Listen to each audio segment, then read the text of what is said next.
Hi everyone, welcome to Paperbark's parent information session. Unfortunately this year, due to COVID restrictions, we weren't able to have you on site and invite you into our classrooms, so I'm hoping this will be the next best option. Some of the things we're going to go over today are introduction of our teachers, our classroom, I'll do a quick little tour, flip the video around so we can have a look, timetables, library, homework, canteen, fruit and veggie break, birthdays, PBL, which is our positive behaviour for learning, whole school system, and also communication, so strengthening that communication between home and school. Firstly, I'd like to introduce myself. My name's Mrs. Metz, Sarah Metz, for those of you who haven't met me, and I'm the classroom teacher here in Paperbark. I'm also the assistant principal here at Spruce Point Public School, so Monday, Tuesday, Wednesday, Thursday, I'll be classroom teacher, so on class. And then on Fridays, I will be here, however, I'm off class doing some administrative tasks and also some release time. On Fridays, that means we're very, very lucky up here. We get to have Mr. Grant McNeil. He will be on class every Friday. So being that I'm also here, feel free to communicate with either one of us. Okay, our timetable. Basically, our timetable is set up into two separate blocks. Our morning session, we generally put all of our literacy activities in there. In the middle session we have as our maths block, and in the afternoon in our third session we then have all of our other key learning areas. A few big things to note is on a Thursday in the middle session we have library. Friday is our sport day, so that's when students need to come wearing their full sports school uniform, including joggers. All right, I'd first like to now introduce you to our classroom. This is one of our brand new refurb rooms at the back of the school. I'm going to flip the camera around now and take you for a little walk. One of the great features of this room is we have lots and lots of natural light coming in. You can see we've got the huge glass doors. Over here, the class is lucky enough to have a brand new wet area. This is where we do all of our messy play, arts and crafts, things like that. As you can see over here, this is our writing cycle station. We've already started doing our writing, doing some persuasive tasks at the moment. Now these windows here, this is the reason why Mr. Payne calls our room the penthouse. We have the best view in the school, looking out over the entire school. Down on the floor here, we have the open space, which is used for our whole group activities. Lots of different seating options for our students. You can see we've got the cushions at the back there we can use. We have ottomans. We also have different types of seats. Now over here, this kidney bean shaped table, we call this the engine room. This is where I tell the kids, this is where the magic happens. Through this door in here, we call this the den. Now the den is a quiet area. We do lots of reading through here, quiet activities. Those walls there are actually whiteboard walls, which the kids think is very exciting that they can write on the walls. And down through here, you can see we've got some different seating options. We call these the pods. These are a bit like booths in cafes, and the tables, which is really great, are also a whiteboard writing surface.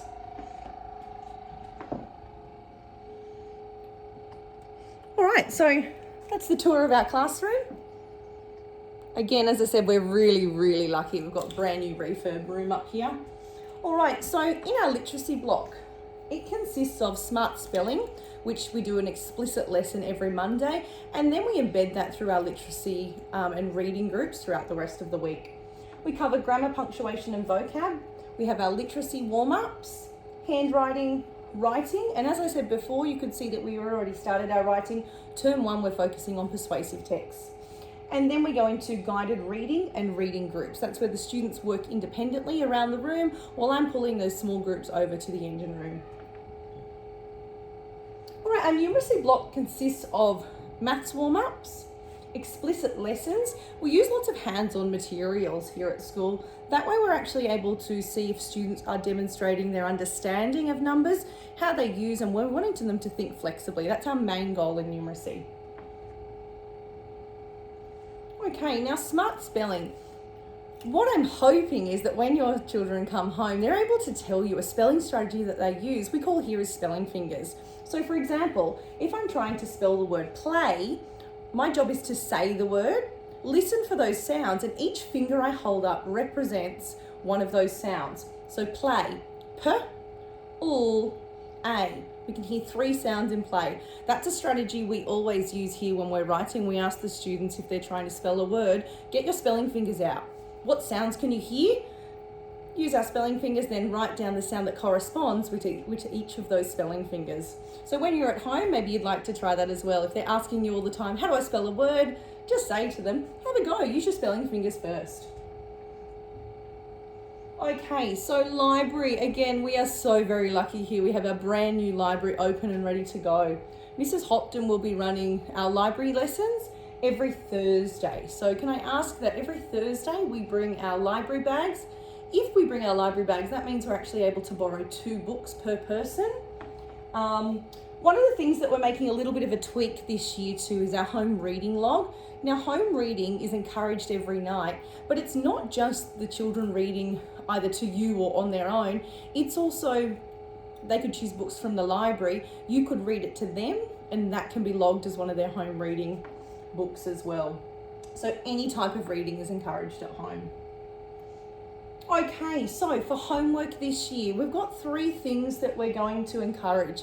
Again, homework actually isn't mandatory here, but it is encouraged to support your students at home with their learning. So 3 things we're going to do is home reading, some mathematic games, and then also our weekly smart spelling lists will be sent home. More information to come on homework. I'll actually be sending home the packs. Please let me know if you have any other questions. Okay, some additional learning at home. If you find that your child is really loving getting into the homework at home and they'd like some extra things to do, I'm going to be sending home logins for both Reading Eggs and Math Seeds. These are really great educational games that are pitched at the level of each individual student. So keep an eye out for the logins. Please give me a call if you're having any issues logging on. Okay, so Canteen. We have some fabulous volunteers from the PNC and the community that are here every Monday, Wednesday and Friday. So we've got 3 days that the Canteen is open now. We have lunch orders happening on all 3 of those days, which is very exciting.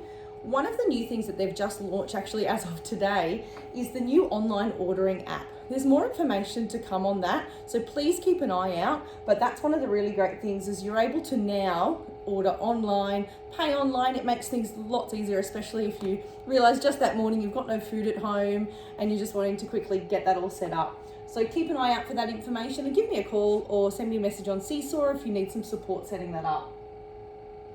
Okay, so fruit and veggie break. That's something we do every day here at Spruce Point Public School across all of our classes. It's where we're encouraging that healthy eating. So I do ask for fruit and veggie break that it is some sort of fresh fruit, fresh veggies, none of the packaged items. We're not using, you can sometimes get like the little fruit cups with lids, little jelly and fruit packs, yogurts and things like those. Those things are great to send in, but they're more of a recess or lunch food. So we will be limiting our fruit and veggie break in the classroom to fresh fruit and veg. One of the things I'd just like to mention here is our allergy alert. We have a student in our class, and this is obviously for all food, not just fruit and veggie break, that has a severe anaphylactic reaction to nuts. So can I please ask that you're really mindful of that when packing foods and avoid those foods. We also have a student in the class next door to us that's anaphylactic reaction to kiwi fruit. So just keep that in mind when you're packing those things, just so we can all work together to create a safe environment for all of our students here. Okay, so birthdays. I know some of us love to celebrate birthdays. One thing I ask, just with, probably to make things easier for me, but also with our COVID restrictions, is that this year we send in something that's individually packaged. I know people really love to do home baking. If you really do feel the need, please include a list of ingredients with that home baked item, but it must also be individually wrapped, ready to go. It just stops that spread of germs. Otherwise, to make things easier for you, I'm hoping, fingers crossed, please feel free just to send in a bag of either chocolates or lollies, just something that we can get the child to give out at the end of the day, and then they can take it home ready to go. So that's just a little bit of advice, but also it'll help me out when we're celebrating birthdays.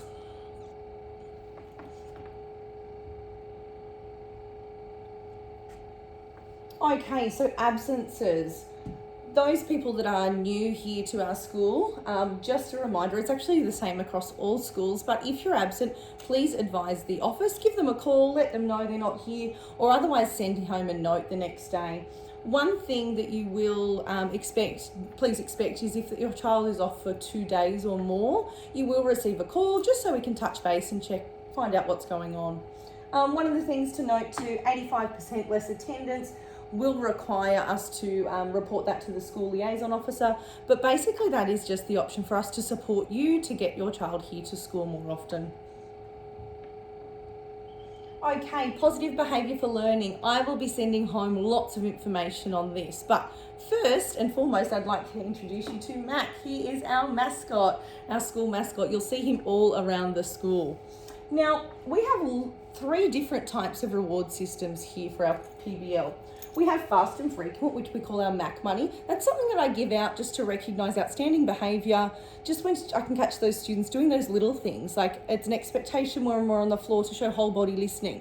I can then quickly just reward those students and recognise those students for following that expectation. We have a now and then program that includes our expectation awards that are given out fortnightly assemblies. And we also have something called a long and strong system.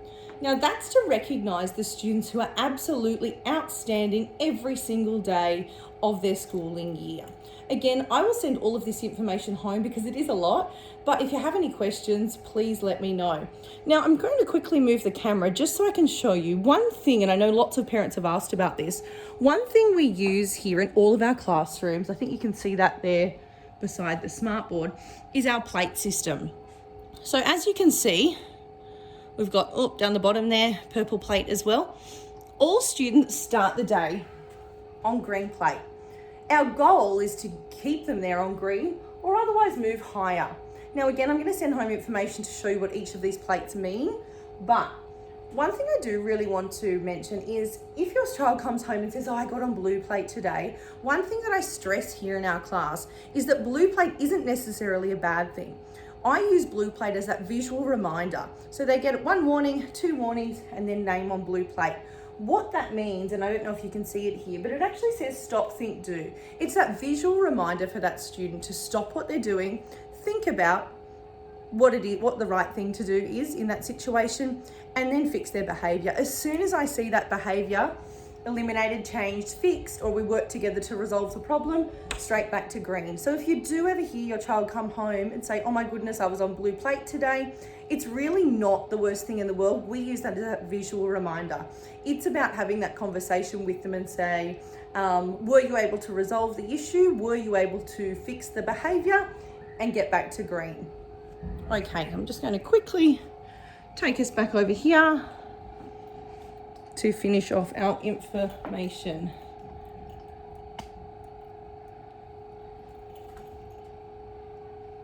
Okay, we have lots of great communication systems here with the school. The first thing I'd like to take your eyes to, if you haven't been there already, is our whole school communication systems. So we've got our website here. We also have our school Facebook page. So if you're on Facebook and you haven't yet liked us on Facebook, that's where we do put a lot of our information. The school bag app here, get that downloaded on your phones as well. That's where you'll get lots of information. Now, for me personally, communication will happen mainly through Seesaw. Otherwise, obviously, good old phone call. However, Seesaw is a great thing to be able to join to, because what I will do on there is I'll be sending out daily, weekly communication on what's happening in our classroom. You'll get a bit of insight through photos, otherwise message reminders, but that's somewhere where you can send me a message as well, just to touch base about those little things. I do ask if it's something a little bit more serious or something you're wanting that instant feedback on, please give me a phone call. So call the office and then I will get back to you as soon as possible. Okay, just a reminder that notes need to come in if your child is arriving outside of our school hours. So morning is 9 a.m. If they're getting picked up before 3 p.m, they do require a note and an explanation to the office. Drop off and pick up.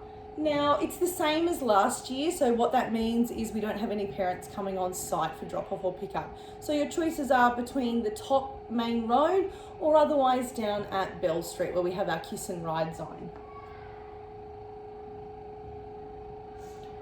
so that pretty much sums up all of the information I have for you guys today. I'm sure you have lots and lots of questions. I think my main point that I'd really like to get across to everyone is that communication is open. Please give me a phone call. So I've got here, give me a phone call, jump onto Seesaw. Please make sure you're connected to our school Seesaw. But I can't wait to meet you all, and welcome to Paperbark officially. If you need anything at all, please reach out. Thanks guys, see ya.